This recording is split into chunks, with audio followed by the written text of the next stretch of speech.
யார் யாரோ வாழ்வீரே சிலுவையை கண்டீரோ, சிலுவைக்காய் பணி செய்ய வாரீரோ. கிறிஸ்துவுக்குள் பிரியமானவர்களே, மரணத்தை ஜெயித்து உயிரோடு எழுந்த ஆண்டவர் இயேசு கிறிஸ்துவின் நாமத்தினாலேயும் என்ஜிபியும் எஸ்எம்பியும் மிஷனரி இயக்கத்தின் சார்பில் எழுந்து கட்டுவோம் வாருங்களின் நிகழ்வுகளை அன்போடு கூட வரவேற்கிறோம். நம்முடைய ஆண்டவராகிய இயேசு கிறிஸ்து மரணத்தை ஜெயித்து உயிரோடு எழுந்த பின்பு லூக்கா 24வது அதிகாரம் 46, 47, 48 மனம் திரும்புதலும் பாவ மன்னிப்பும் எருசலேம் தொடங்கி சர்வ தேசத்தவர்களுக்கும் பிரசங்கிக்கப்பட வேண்டும் என்று சொன்னார். இந்த வசனத்தை கீழ்ப்படிந்து அவருடைய சீசர்களாக ஒரு 70 பேர் கொண்ட குழுவாக நம்முடைய பாரத தேசத்தில் மிஷனரிகளை அனுப்புகிற பணியில் ஈடுபட்டிருக்கிறோம். இந்தியாவின் 22 மாநிலங்களிலேயும் நேபாள் நாட்டில் 5 மாநிலங்களிலேயும் சுமார் 165 மிஷனரிமார் பணியாற்றுகிறார்கள். நேபாளில் 22 பேர், அதே போல் திரிபுராவில் 4 பேர், அசாமில் 2 பேர் என்று சொல்லி இன்னும் பல ஊழியர்கள், அதோடு கூட மகாராஷ்டிரா, மத்திய பிரதேசம் பகுதியில் இன்னும் 150க்கும் மேற்பட்ட ஊழியர்கள் நாங்கள் உங்களோடு கூட சேர்ந்து பணியாற்றுகிறோம் என்று காத்திருக்கிறார்கள். அருமையானவர்களே, இந்த இயக்கம் எந்த ஒரு சபைக்கு சொந்தமானதல்ல, மாறாக இயேசு கிறிஸ்துவின் நற்செய்தி அறிவிக்கிற ஒரு நற்செய்தி இயக்கம். இது ஒரு சபை அல்ல. அன்பானவர்களே, இந்த ஊழியங்களுக்காய் ஜெபம் பண்ணி கொள்ளுங்கள். ஆண்டவரின் கிருபையினாலே இதுவரையிலையும் சுமார் 2460 பேருக்கு திருமுழு கொடுத்து சுமார் 342 கிராமங்களில் முதல் தலைமுறை கிறிஸ்தவர்கள் தேவனை ஆராதிக்கிறார்கள். கடந்த மாதத்தில் 2 ஆலயங்களை ராஜஸ்தான் மாநிலத்தில் பிரதிஷ்டை செய்வதற்கு ஆண்டவர் உதவி செய்தார். நம்முடைய பணி மையங்களில் 210 பிள்ளைகள் 4 விடுதிகளில் இருக்கிறார்கள். அதோடு கூட இன்னும் பல குழந்தைகள் காத்திருக்கிறார்கள். அருமையானவர்களே, சண்டிகார் பக்கத்தில் முசாரபூர் என்கிற ஒரு கிராமம். இந்த கிராமத்தில் சுமார் 300க்கும் மேற்பட்டவர்கள் பிச்சை எடுக்கிறவர்கள். அவர்கள் குடிசை போட்டு தங்கியிருக்கிறார்கள். அவர்கள் மத்தியில் நற்செய்தி சொன்னோம், மிகுந்த வரவேற்பு. அந்த குழந்தைகளுக்கு ஒரு சாக்லேட் கொடுத்துட்டு அப்படியே வந்து உட்கார்றாங்க. சுமார் 100க்கும் மேற்பட்ட குழந்தைகள். அருமையானவர்களே, இந்த குழந்தைகள் எல்லாரும் பிட் பாக்கெட்டுக்கும் சிகரெட்டுக்கும் பழக்கப்படுகிறார்கள். பெற்றோர்களாலே நீங்கள் பிச்சை எடுத்துட்டு வாங்கன்னு சொல்லி அனுப்பப்படுகிறார்கள். அன்பானவர்களே, இப்படி வசனத்தை கேட்கிற இந்த குழந்தைகளுக்கு உடனடியாக ஒரு மறுவாழ்வு உருவாக்க வேண்டும் என்று திட்டமிட்டு இந்த ஜூன் மாதத்தில் நாம் அவர்களுக்கு ஒரு சிறப்பு டே கேர் சென்டர் ஆரம்பிக்கிறோம். பேசிக் ஸ்ட்ரக்சர் ஆரம்பிக்கிறது எங்களுக்கு 3 லட்சம் ரூபாய் தேவை. ஒரு ஒர்ஷிப் ஒரு சர்வீஸ் ஹால், அதோடு கூட ஒரு சமையல் கூடம், பிள்ளைகளுக்கு வேண்டிய சாப்பாடு, அந்த தட்டு, உணவு தயாரிக்கிற பொருட்கள் வாங்க வேண்டும். அதோடு கூட இந்த பிள்ளைகள் பள்ளிக்கூடம் சென்று வருவதற்கும் அவர்களுடைய 2 வேளை உணவுக்கும் சேர்த்து ஒரு குழந்தைக்கு 500 ரூபா வேணும். அருமையானவர்களே, ஜெபம் எடுங்க. நம்முடைய வாழ்க்கையில் ஒரே ஒரு வாழ்க்கை தான். அப்போஸ்தலர் 10:38 எழுதியிருக்கு, நம்முடைய ஆண்டவராகிய இயேசு கிறிஸ்து நன்மை செய்கிறவராக சுற்றி தெரிந்தார் என்று சொல்லி. ஆகவே இந்த பூமியில் இருக்கிற ஒவ்வொரு மனிதர்களும் நம்மால் இயன்ற நன்மைகளை நாம் மற்றவர்களுக்கு செய்வோம். அதோடு கூட மிஷனரிகளை அனுப்புவதன் மூலம் கிராமங்களையே மாறுகிறார் ஆண்டவர். என்னை கேளும், ஜாதிகளை சொந்தமாக தருவேன் என்று சொன்ன ஆண்டவர் கிராமங்களை, மக்கள் கூட்டங்களை இன்றைக்கு ஆண்டவர் தந்து கொண்டிருக்கிறார். அருமையானவர்களே, இந்த தேர்தல் காலங்களில் கொஞ்சம் பேப்டிசம் கொடுக்குற நிறுத்தி வைங்க அப்படின்னா, பல இடங்களிலே நாங்கள் அது தேவனுடைய ஊழியம், தேவ ஆவியான நடத்துகிற ஊழியம், அதில் நீங்கள் குறுக்கிட்டு தடை பண்ணாதீங்கன்னு சொல்லி செய்து கொண்டே இருக்கிறார்கள். ஆகவே நாமும் தொடர்ந்து ஜெபம் பண்ணி தேவனுடைய நடத்தல் உட்பட்டு நாம் செயல்படுவோம். இந்த இயக்கத்தின் ஊழியங்களை நீங்கள் முறையாக அறிந்து கொள்ள மாதந்தோறும் ஆத்மாவை தேடி என்கிற ஒரு பத்திரிகை அனுப்புகிறோம்.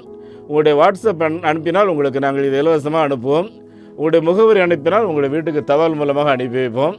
அருமையானவர்களே, இன்னும் தொழில் முனைவோர் மற்றும் சிறப்பு நன்கொடை கொடுக்கிறவர்களுக்கு ஆலய கட்டுமான பணிக்காக ஒரு சேமிப்பு பெட்டி கொடுக்குறோம். நம்முடைய வெட்டிங் டே, பர்த்டே, பிள்ளைகளுடைய நல்ல காரியங்கள் நினைவு வரும்போது ஒரு ஸ்தோத்திர காணிக்கையை போட்டு வைக்கிறதுக்காக இந்த பெட்டி கொடுக்குறோம்.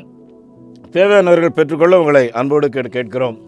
இதுவரையிலையும் 14 ஆலயம் கட்டி பிரதிஷ்டை செய்திருக்கிறோம். 7 இடங்களில் வேலை நடந்து கொண்டிருக்கிறது. ஒவ்வொரு ஆலயங்களிலேயும் ஒரு சின்ன தொழில் பயிற்சி, ஒரு டெய்லரிங் மிஷின், ஒரு கம்ப்யூட்டர் வைக்க வேண்டும் என்று ஜெபித்து ஆயத்தமாகி கொண்டிருக்கிறோம். அப்படி ஒரு சின்ன தொழில் பயிற்சிக்கு 20,000 ரூபா தேவை. அருமையானவர்களே, இன்றைக்கு நந்தூர் பாரில் நம்முடைய மிஷன் சென்டர் கட்டுமான பணி, அது ஒரு பௌர ஆதிவாசி குழந்தைகளுக்கான விடுதி கட்டுமான பணி, போர்வெல் போட்டு ஒரு நல்ல தண்ணீர், சுவையான தண்ணீர் வேலை வந்தது. தொடர்ந்து கட்டுமான வேலை நாளை தொடங்கி ஆரம்பிக்க இருக்கிறார்கள். ஏறத்தாழ 30 லட்சம் ரூபாய், 15க்கு 10 ஒரு ஹால் 1 லட்சம் ரூபாய், அதோடு கூட அதில் உள்ள சேப்பல், இவைகளை கட்டுவதற்கு எங்களுக்கு ஆட்கள் தேவை. அருமையானவர்களே, நீங்கள் ஜெபித்துக் கொள்ளும்படி உங்களை அன்போடு கூட கேட்டுக்கொள்கிறோம். அருமையானவர்களே, இந்த தொலைக்காட்சியிலே நாங்கள் ஆண்டவருடைய வார்த்தையை சொல்வது அநேகர் கேட்டு ஊழியங்களை ஆதரிக்க முன் வருகிறார்கள். உங்களுடைய காணிக்கைகளை மாதந்தோறும் அனுப்பினார்கள் தான் நம்ம இந்த ஊழியர்களுக்கு, விசுவாச குழந்தைகளுக்கு நாம் பணங்களை அனுப்ப முடியும். அது மாத்திரமல்ல, அனுப்புகிறவர்கள் உங்களுடைய தொலைபேசி எண் இல்லை என்றால் வாட்ஸ்அப் நம்பர், உங்களுடைய அட்ரஸ் கொடுத்தீங்கன்னா நாங்கள் ரசீது அனுப்ப முடியும். ரசீது அனுப்பலாம் ஆடிட் பண்ண முடியாது. ஆடிட் பண்ணலாம் இயக்கத்தை நடத்த விட மாட்டாங்க. அது இது பெயர் புகழுக்காக நீங்கள் பெயர் கொடுக்கறதில்ல, கர்த்தருக்கும் மனிதனுக்கும் முன்பாகவும் நம்ம உண்மையாக இருக்கிறோங்கிறத வெளிப்படுத்துறதுக்காக. அவே உங்களுடைய நீங்கள் யாருங்கிறத தயவுசெய்து தெரியப்படுத்த உங்களை அன்போடு கூட கேட்டுக்கொள்கிறோம். எங்களுடைய வங்கி எண்ணை குறித்து வைத்துக் கொள்ளுங்கள். நெகேமியா new generation partaker movement, NGPM, State Bank of India, account number 42 17 20 691, IFSC code SPIN 0061767. இன்னொரு account number salvation mission partaker movement, SMPM, South Indian bank, IFSC code SIPL 0000886, account number 0886730000169. எங்களுடைய தொலைபேசி எண் 90 43 86 7550 9444737550. அருமையானவர்களே, இந்த நாளிலையும் உங்களோடு கூட வாக்குத்தத்தம் பண்ணப்பட்ட அந்த பரிசுத்த ஆவியானவர் நம்மை புதுப்பித்து, நம்மை உற்சாகப்படுத்தி, நம்மை நடத்துகிறவர் என்கிற பொருளில் சில குறிப்புகளை பகிர்ந்துள்ள விரும்புகிறேன். நீதிமொழிகளின் புஸ்தகம் 13வது அதிகாரத்தின் 12ஆம் வசனம் சொல்கிறது, நெடுங்காலமாய் காத்திருத்தல் இருதயத்தை இளைக்க பண்ணும், ஆனால் விரும்பினது வரும்போதோ ஜீவ விருட்சம் போல இருக்கும் என்று சொல்லி எழுதப்பட்டிருக்கிறது. அருமையானவர்களே, நம்மிலே ஒவ்வொருவருக்கும் பலவிதமான எதிர்பார்ப்புகள், விருப்பங்கள் உண்டு. அது தவறல்ல. ஆனால் அந்த விருப்பங்களையும் எதிர்பார்ப்புகளையும் சரியானபடி நமக்கு அதை நிறைவேற்றி தருகிறவர் தான் பரிசுத்த ஆவியானவர். இதை குறித்து உங்களோடு கூட சில குறிப்புகளை பகிர்ந்துள்ள விரும்புகிறேன். நம்முடைய ஆண்டவராகிய இயேசு கிறிஸ்து நம்மோடு கூட இருந்து அவர் ஒரு மனிதனாக ஊழியம் செய்த காலங்களில் யோவான் 16வது அதிகாரத்தில் பரிசுத்த ஆவியானவரை குறித்து அதிகமாக பேசுகிறார். அவரை குறித்து பேசும்போது 7வது 8வது வசனத்தில், நான் போகாவிட்டால் அந்த துணையாளாகிய பரிசுத்த ஆவியானவர் வரமாட்டார், நான் போனால்தான் அவரை அனுப்ப முடியும் என்று சொல்லி அவர் பரலோகத்து போய் பரிசுத்த ஆவியானவரை நம்மோடு கூட இருக்கும்படி அனுப்புகிறதாக அவர் அங்கே சொல்லுகிறார். சொல்லிவிட்டு பாவம், நீதி, நியாய தீர்ப்பு இவைகளெல்லாம் பற்றி உங்களுக்கு தெளிவாக கண்டித்து உணர்த்துவார் என்று சொல்லி ஒரு எடுத்துக்காட்டோடு கூட இந்த பரிசுத்த ஆவியானவரை குறித்து சொல்லுகிறார். அருமையானவர்களே, நிறைய பேர் பரிசுத்த ஆவி அது என்பது போல சொல்லுவார். அது என்றால் அது உயிரற்ற ஒரு பொருளை தான் நம்ம அதுன்னு சொல்லுவோம். ஆனால் பரிசுத்த ஆவியானவர் ஏ பேர்சன், அவர். ஆகவே தெளிவாக அவர் நம்மை நடத்துகிறவர். எப்படி இயேசு கிறிஸ்துவை அவர் என்று சொல்லுகிறோமோ அதே போல பரிசுத்த ஆவியானவரை அவர் நம்மை நடத்துகிறவர் என்று நாம் எல்லாரும் தெளிவாக புரிந்து, பரிசுத்த ஆவியானுடைய புதுப்பித்தல், அவருடைய நடத்துதல், அவருடைய ஊக்குவித்தல் போன்ற காரியங்களுக்கு நம்ம அவருடைய முகத்தை பார்த்து போயிட்டே இருப்போம்னா இந்த பூமியில் எந்த ஒரு கலக்கமோ பதற்றமோ கிடையாது. பார்த்துக்குங்க, நிறைய நேரங்களில் அருமையானவர்களே பதறி போய் தான் நிறைய ஆசீர்வாதங்களை இழந்து போயிடுறோம். பாருங்கள், இந்த எலி இருக்கு பாருங்க, அதுக்கு இருக்கிற திறமைக்கு அந்த பிளாஸ்டிக் கூண்டுலையோ இல்லைன்ற மரக்கூண்டுலையோ அடைபட்டு கொஞ்ச நேரம் கடிச்சதுனால அது வெளியே வந்துடலாம். ஆனால் அடைப்பட்ட பின்பு அதுக்கு ஒரு பதப்பதப்பு ஆயிரும். அதனால் இங்கேயும் ஓடுமே தவிர அது தப்பித்துக் கொள்வதற்கான வழிகளை முறையாக அது யோசிக்கவே முடியாது. ஆகவே தான் நம்ம எல்லாம் எலி கிடையாது, நாம் தேவனுடைய சாயல், அவரால் நடத்தப்படுகிறவர்கள். ஆகவே ஒரு பதப்பதைப்போட எந்த காரியத்தையும் செய்யாமல் அவர் நம்மை நடத்துவார் என்று நான் காத்திருக்க வேண்டும். ஆதியிலே கடவுள் உலகத்தை படைக்கும் போது பார்த்தீங்கன்னா எல்லாமே சிறப்பாக இருந்துச்சு. ஆனால் 2வது வசனத்தில் ஆதியாகமம் பார்த்தீங்கன்னா ஆழத்தின் மேல் இருள் பரவி இருந்தது என்று சொல்லி அங்கே எழுதப்பட்டிருக்கிறது. இந்த இருள் எங்கிருந்து வந்துச்சுன்னு சொல்லி கேட்டு பார்த்தீங்கன்னு சொன்னால், அருமையானவர்களே, பரலோகத்தில் ஆண்டவரோடு இருந்த அந்த சாத்தான் கீழே தள்ளப்பட்டு அவர் அழகாக படைத்த அந்த பூமியை நாசம் பண்ணுகிற காரியங்களில், சீரழிக்கிற காரியங்களில், இருள பண்ணுகிற காரியங்களில் சாத்தான் ஈடுபட்டிருந்தான் என்று சொல்லி வேதம் சொல்லுகிறது. ஆனால் சாத்தானுடைய அந்த செயல்பாட்டுக்கு அப்படியே ஆண்டவர் விட்டு கொடுக்கவில்லை. ஆகவே தான் இங்கே எழுதியிருக்கிறது, பரிசுத்த ஆவியானவர் ஆழத்தின் மேல் ஆவியானவர் அசைந்தாடு கொண்டிருந்தார் என்று எழுதியிருக்கிறது. என் அன்புக்குரிய தேவனுடைய பிள்ளைகளை, நம்முடைய இருதயத்துக்குள்ளே கூட பார்த்தீங்கன்னா நிறைய நேரங்களில் ஒரு தவறு இல்லை என்றால் ஒரு குறிப்பிட்ட விஷயத்தில் தவறாக தீர்மானிச்சோன்னா ஒரே குழப்பமாக ஒரு மாதிரி பய உணர்வாக இருக்கும். காரணம் என்னன்னு சொல்லி பார்த்தீங்கன்னா, அந்த பிசாசினாலே சில தவறுகள் செய்ய தூண்டப்படுகிறோம். அதை நான் உடனடியாக முழங்கால் போட்டு, ஆண்டவரே நான் இதை அறியாமல் செய்துட்டேன், இல்லை நான் அறியாமல் தீர்மானிச்சிட்டேன், இதில் எனக்கு நடத்துதல் தாரோன்னு கேட்டால் உடனே அந்த ஆவியானவர் வந்து நம்முடைய அந்த இருள் நிறைந்த சூழ்நிலைகளை மாற்றுகிறவர் ஆண்டவர். அருமையானவர்களே, யோவான் எழுதின சுவிசேஷம் 1வது அதிகாரம் 4வது 5வது வசனம் சொல்கிறது, இயேசு கிறிஸ்துவுக்குள்ள ஜீவன் இருந்துச்சு, அந்த ஜீவன் மனுஷனுக்கு ஒளியாக இருந்தது, அந்த ஒளி இருளில் இருக்கிற மனுஷனை பிரகாசிக்க வைக்கிறது என்று எழுதியிருக்கிறது. இந்த பிரகாசத்தை யாரையும் மாற்ற முடியாதுங்கிறதே அந்த வசனத்தின் கடைசி பகுதி தெளிவாக சொல்கிறது.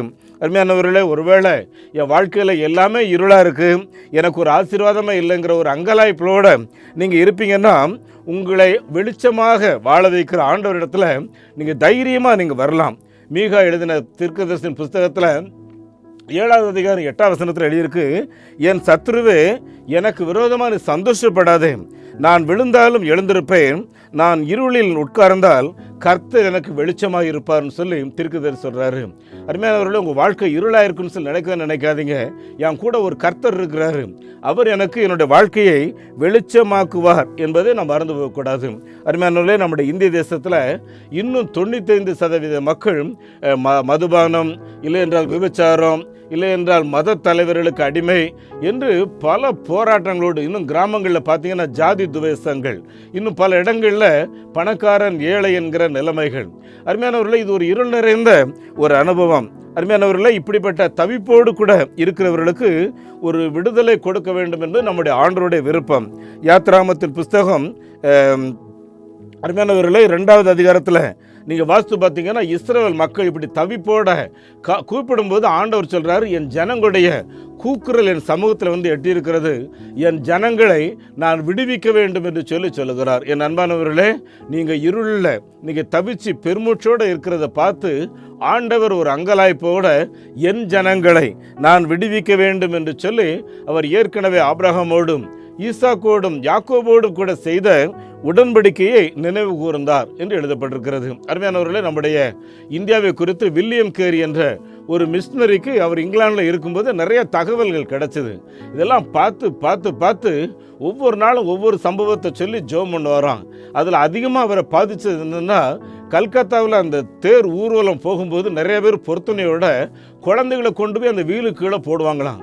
குழந்தைகள் மேலே அந்த ஏறி போய் நசிங்க அந்த குழந்தைகள் சாகும். இந்த சம்பவம் அவரை மிகவும் பதைக்க வைத்து விட்டது. ஆகவே உடனே நான் இந்தியாவுக்கு போனோம், இந்த இருள் நிறைந்த காரியத்தை மாற்ற வேண்டும். இங்கே வந்தவர் தான் தெரிஞ்சுக்கிட்டார், அந்த நாட்களில் கணவன் இறந்து விட்டால் மனைவியும் உடன்கட்டை ஏறி அவர்களும் சாக வேண்டும் என்று சொல்லி, இது எந்த விதத்தில் நியாயம் நீதி என்று சொல்லி அவரால் அதை ஏற்றுக்கொள்ள முடியவில்லை. ஆகவே அதிகமாக ஜெபித்து பிரயாசப்பட்டு அன்றைக்கு இருந்த வைசிராயோடு இதை குறித்து பேசி முதல் உடன்கட்டை ஏறுகிறதுக்கான ஒரு தடை சட்டம், இப்படி குழந்தைகளை தேருக்கீழே போடுகிறது தடை சட்டம் என்று சொல்லி இதெல்லாம் சட்டமாக ஏற்றி ஒரு ஒழுங்குபடுத்தினார். என் அன்புக்குரியவர்களே, நம்முடைய பாரத நாட்டில் இருக்கக்கூடிய இந்த இருளை அகற்றுவதில் இன்றைக்கு நம்முடைய பங்கு என்ன என்று நாம் யோசித்து பார்ப்போம். அருமையானவர்களே, ஒரு தேவனுடைய மனிதர் சொல்லுகிறார், எங்கெல்லாம் நாகரிகமாக இருக்கிறீங்களோ, நல்ல உடை அணிந்து நல்ல கல்வி கற்று சிறந்த உயர்ந்த வாழ்வு வாழ்கிறீர்களோ, அந்த பூமியை தோண்டி பாருங்க, அங்கே மிஷினரியுடைய எலும்பு கூடு இருக்கும்னு சொல்றாரு. அப்படின்னா இருள் நிறைந்த வாழ்வை வெளிச்சமாக்குகிறதுக்கு பரிசுத்த ஆவியானவர் வருகிறார். அந்த காரியத்தை இன்றைக்கு நீங்களும் நானும் செய்ய வேண்டும். இரண்டாவது, இந்த பரிசுத்த ஆவியானவருடைய முக்கியமான ஒரு காரியம் என்னன்னா, தேற்றுகிறவர்னா திடப்படுத்துகிறவர் அப்படின்னு சொல்லி பொருள் பார்த்துக்குங்க. யோவான் 14:26 அவர் சொல்லும்போது, என் நாமத்தில் நான் அனுப்புகிற பரிசுத்த ஆவியானவராகிய அவர் தேற்றரவாளன், அவர் உங்களை போதித்து திடப்படுத்துவார் அப்படிங்கிறத சொல்கிறாரு.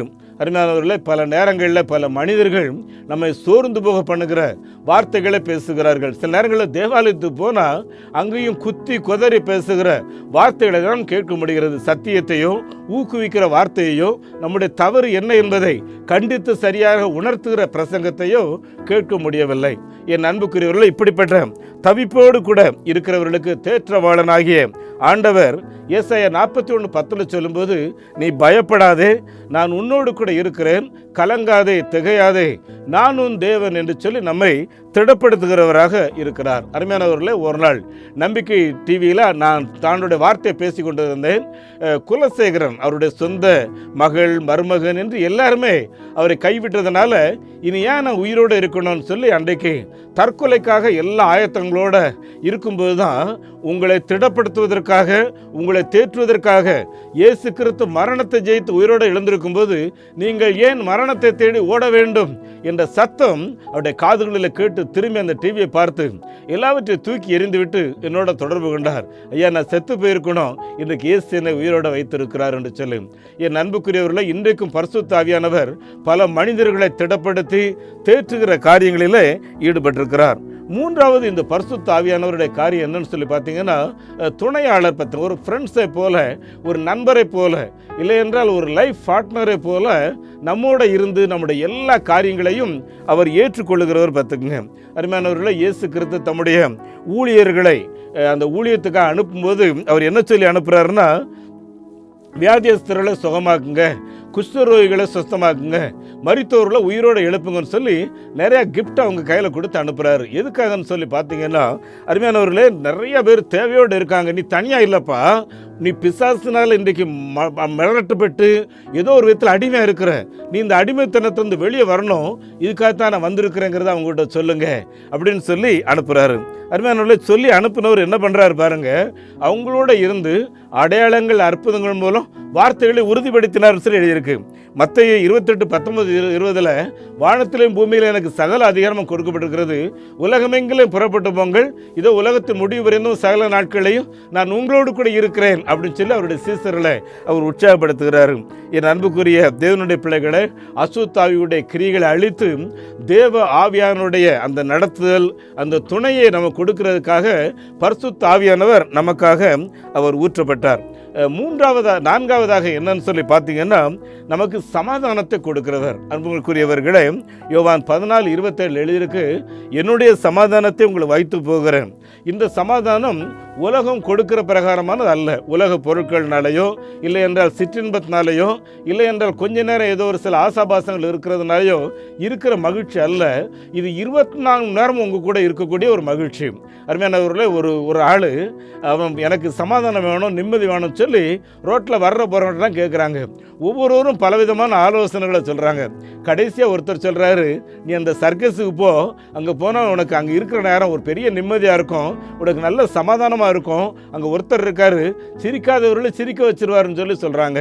உடனே அந்த ஆள் சொல்கிறாரு, அந்த சர்க்கஸில் எல்லாரையுமே சிரிக்க வைக்கிற அந்த ஆள் நான் தாங்க, ஆனால் எனக்கு ஒரு நிம்மதி கிடையாது, ஒரு சமாதானம் கிடையாது. என் அன்பானவர்களே, நீங்கள் தேடுகிற அந்த நிம்மதி, அந்த சமாதானம் இயேசு கிறிஸ்துவில் மட்டுமே உண்டு. உலகத்தில் வேற யாராலும் அந்த சமாதானத்தை கொடுக்க முடியாது.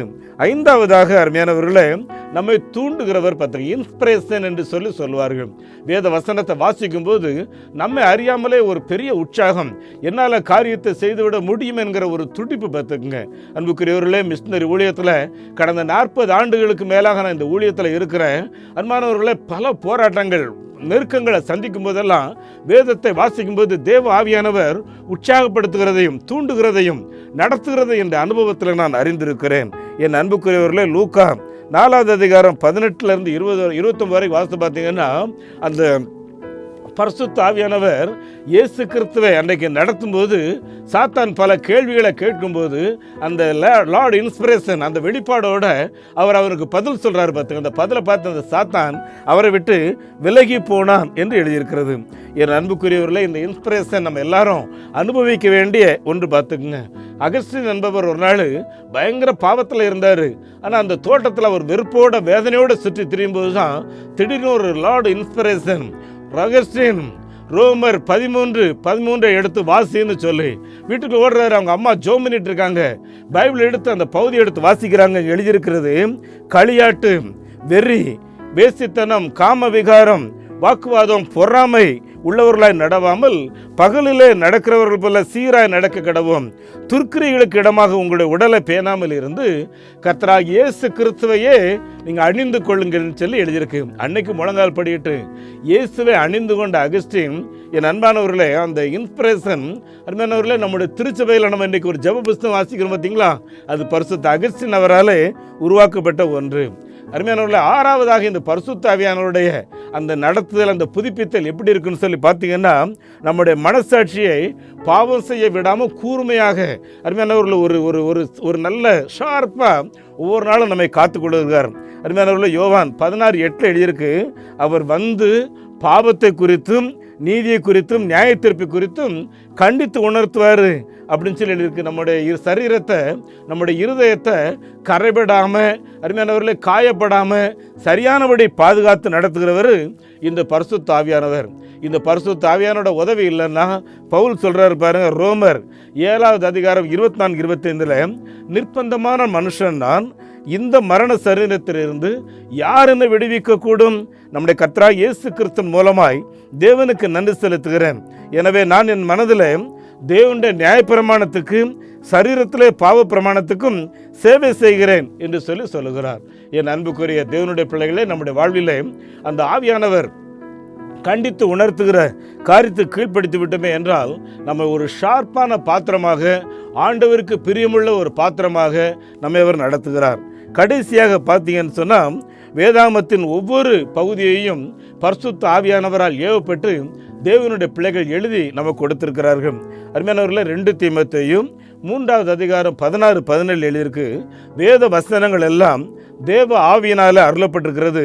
தேவனுடைய மனுஷன் தேறினவனாகவும் எந்த நல்ல செயல்களையும் செய்வதற்கு தகுதி உள்ளவனாகும்படி இருக்கும்படி அவைகள் உபதேசத்திற்கும் கடிந்து கொள்ளுதலுக்கும் சீர்திருத்தலுக்கும் நீதியை படிப்பித்தலுக்கும் பிரயோஜனமாக இருக்கிறதுன்னு சொல்லி ஒரு 8 குறிப்பு அங்கே வருகிறதை நாம் பார்க்கிறோம்.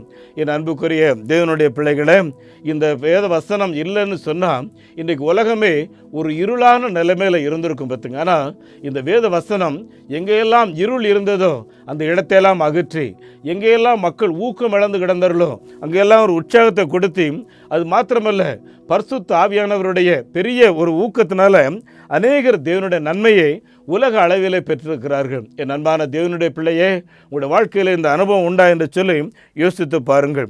அருமையானவர்களே, கலாத்தியருக்கு எழுதின புஸ்தகம் 5வது அதிகாரம் 16-23 வரைக்கும் வாசித்து பார்த்தீங்கன்னா, அங்கே இந்த பரிசுத்த ஆவியானுடைய குணலட்சணங்களை குறித்து எழுதப்பட்டிருக்கிறது. ஆவியின் கனிகள் அருமையானவர்களே, அன்பு, சமாதானம், நீதி, நியாயம், அருமையானவர்களே சகிப்புத்தன்மை போன்றவைகள் நம்முடைய அணிகலன்களாக இருக்க வேண்டும் என்பதில் பரிசுத்த ஆவியானவர் நமக்கு மிக கவனமாக நமக்கு எடுத்துரைக்கிறார்.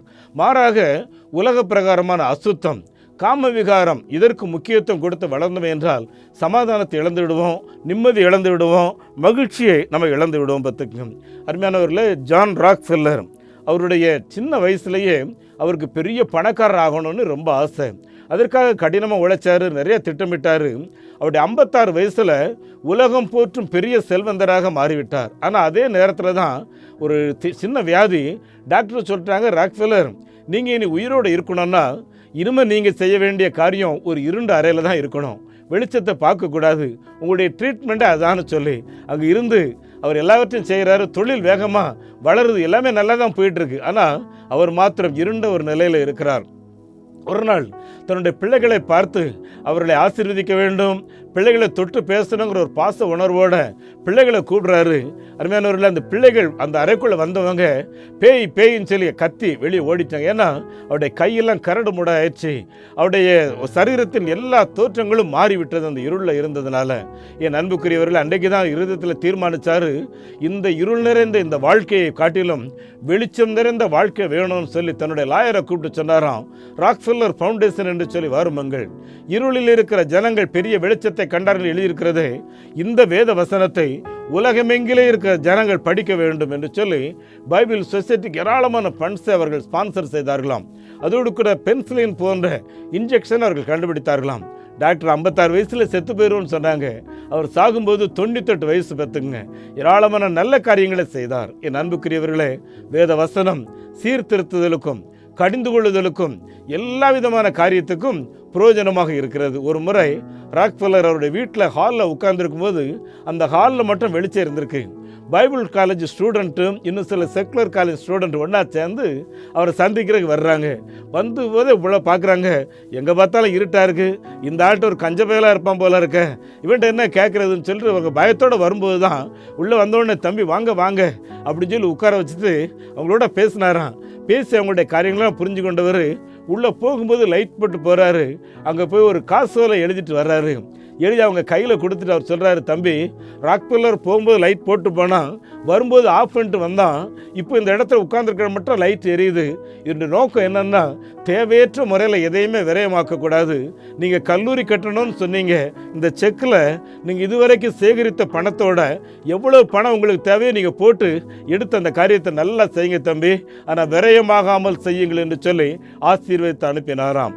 என் அன்பு தேவனுடைய பிள்ளையே, பரிசுத்த ஆவியானவரால் தூண்டப்பட்டு இப்படி நற்காரியங்களை செய்து தீர்க்காயுசோடு வாழ்ந்த ராக்ஃபெல்லரை போல நீங்களும் அநேகருக்கு ஆசீர்வாதமாக இருங்கள். அருமையானவர்களே, இருளில் இருக்கிற ஜனங்களுக்கு வெளிச்சம் நிறைந்த ஒரு வாழ்வை கொடுப்பதற்காக தான் தேவன் நம்மை அழைத்திருக்கிறார். இன்னொரு சம்பவத்தை சொல்லி நான் முடிக்க விரும்புகிறேன். ஜான் வெஸ்லி என்ற தேவனுடைய மனிதர் ஒரு நாள் கர்த்தருடைய ஊழியத்தை செய்துவிட்டு திரும்ப வரும்போது ஒரு திருடன் ஓடி வந்து அவருடைய பேக்கெல்லாம் பிடுங்குறான். அவர் உடனே குதிரையிலேருந்து இறங்கி, தம்பி இந்த பேக் மட்டும் இல்லை, எல்லாத்தையும் வச்சு கொஞ்சம் அவங்க கையில் கொடுக்குறாரு. எல்லாத்தையும் வாங்கிட்டேன். ஓடும்போது தான் சொல்கிறாரு, தம்பி ஒரு நிமிஷம், ஒரு நாள் கர்த்தராகிய இயேசு கிறிஸ்துவை சந்திக்க வேண்டும் என்று சொல்லிவிட்டு ஒரு சின்ன ஜெபத்தை பண்ணி அனுப்பிவிடுகிறார்.